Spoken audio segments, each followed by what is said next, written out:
Assalamualaikum warahmatullahi wabarakatuh. Kembali lagi di Indovisual Channel guys. Pada kesempatan kali ini kita akan bahas tentang 5 waktu yang diharamkan untuk sholat. Bismillahirrahmanirrahim. Alhamdulillahirrahmanirrahim. Wassalatu wassalamu ala asyrafil anbiya'i wal mursalin wa ala alihi wa ashabihi ajma'in. Amma ba'du. Segala puji bagi Allah Tuhan semesta alam, rahmat dan keselamatan semoga terlimpah atas paling mulianya Nabi dan Rasul, juga atas keluarga dan para sahabat, serta kepada yang mengikuti mereka dalam kebenaran sampai hari kiamat. Adapun setelahnya. Pertama-tama, marilah kita semua panjatkan puji syukur kehadiran Allah Subhanahu wa Ta'ala yang telah melimpahkan rahmatnya kepada kita semua. Kita bersyukur kita dapat beraktivitas setiap harinya dengan nikmat kesehatan yang masih diberikan oleh Allah Subhanahu wa Ta'ala. Tak lupa pula salawat dan salam semoga tercurah kepada junjungan kita Nabi besar Muhammad SAW serta kepada keluarga dan sahabat-sahabatnya yang mulia.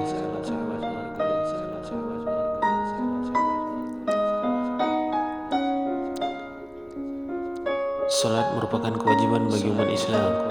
Setiap 5 salat wajib memiliki waktu pelaksanaannya masing-masing. Begitu pula dengan salat sunnah yang memiliki ketentuan dalam waktu pelaksanaannya.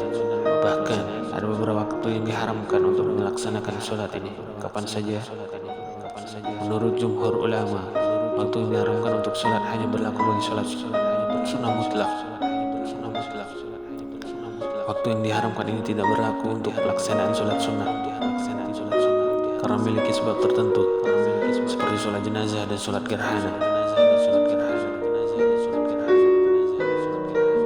Berikut 5 waktu yang diharamkan untuk melaksanakan sholat. Yang pertama, saat matahari terbit hingga meninggi.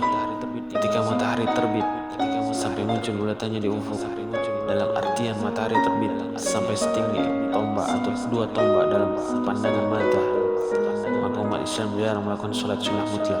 Keterangan ini berdasarkan hadis yang diriwayatkan Abi Sa'id Al-Khudri radhiyallahu anhu. Tidak ada sholat setelah sholat subuh sehingga matahari terbit, dan tidak ada sholat sesudah sholat asar hingga matahari terbenam. Hadis riwayat Bukhari dan Muslim. Jika dalam waktu seseorang kesiangan dan melaksanakan sholat subuh, maka sholat subuh boleh dilaksanakan.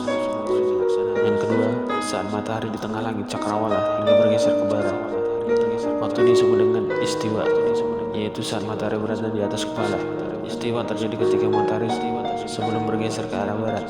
Saat matahari sudah sedikit bergeser, maka sudah masuk waktu subuh zuhur dan diperbolehkan sholat. Yang ketiga, saat matahari telah mengguni. Waktu ini terjadi ketika langit di ufuk barat mulai berwarna kuningan, menandakan matahari segera terbenam. Matahari terbenam menandakan masuknya waktu maghrib. Pada saat tersebut, wajib bagi umat Islam untuk melaksanakan sholat maghrib. 3 waktu diharamkan di sholat yang telah disebutkan ini terangkum dalam hadis Rasulullah SAW diriwayatkan oleh Uqqa bin Amir al-Juhani radhiyallahu anhu. Rasulullah SAW bersabda, ada 3 waktu sholat Rasulullah SAW melarang kami untuk melakukan sholat dan menguburkan orang yang meninggal. Yang pertama ketika matahari terbit hingga meninggi. Yang kedua ketika matahari tepat berada di tengah-tengah cakrawala hingga bergeser sedikit ke barat. Dan yang ketiga ketika matahari berwarna kekuningan saat menjelang terbenam. Hadis riwayat Muslim. Yang keempat, setelah sholat subuh sampai matahari terbit. Artinya setelah melaksanakan sholat subuh, seorang tidak diperbolehkan lagi melaksanakan sholat hingga terbitnya matahari, dan bahkan sampai matahari meninggi kira-kira 1 tombak. Yang terakhir, yang kelima, setelah sholat asar sampai matahari terbenam. Selain diharamkan setelah melaksanakan sholat subuh, pelaksanaan sholat setelah sholat asar pada waktunya juga diharamkan. Keharaman ini terus berlaku hingga tenggelamnya matahari. Kedua larangan sholat ini disebutkan ini berdasarkan hadis Rasulullah SAW. Dari Rasulullah SAW, beliau bersabda, tidak ada sholat setelah sholat subuh sampai matahari meninggi, dan tidak ada sholat setelah sholat asar hingga matahari terbenam. Hadis riwayat Bukhari Muslim. Demikianlah beberapa waktu yang diharamkan untuk melaksanakan sholat menurut hadis yang sahih. Semoga kita dapat mengambil hikmahnya. Semoga kita dalam lindungan Allah Subhanahu wa taala. Amin ya rabbal alamin.